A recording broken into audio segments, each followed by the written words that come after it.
Donc l'ensemble de définition d'une fonction avec une racine, donc c'est toujours 0 plus l'infini. Puisque dans une racine, on peut mettre que des nombres positifs. Et 0, on garde 0, puisque racine de 0, ça fait 0. On peut très bien calculer l'image de 0. Ensuite, pour tracer le tableau de variation, donc sur 0 plus l'infini, donc on commence par la fonction racine de x. Ensuite, on multiplie par 2, ça va nous donner 2 racines de x. Et en dernier, on fait moins 4, donc 2 racines de x moins 4. C'est ça les différentes étapes à faire pour obtenir le tableau de variation.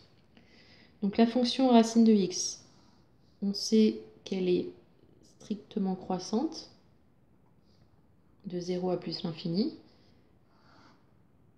Et on peut calculer l'image de 0, qui est 0. Racine de 0, ça fait 0. Ensuite, en multipliant par 2, donc on sait qu'en multipliant par un nombre positif, les variations ne changent pas.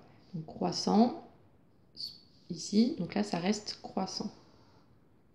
On recalcule la nouvelle image. Donc si je prends la ligne d'avant, c'était 0 l'image.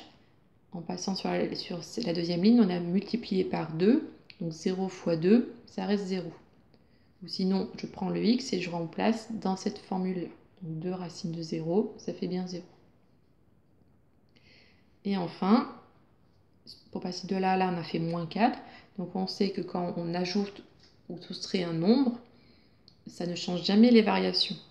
Donc là, on garde encore une fonction, on obtient encore une fonction croissante.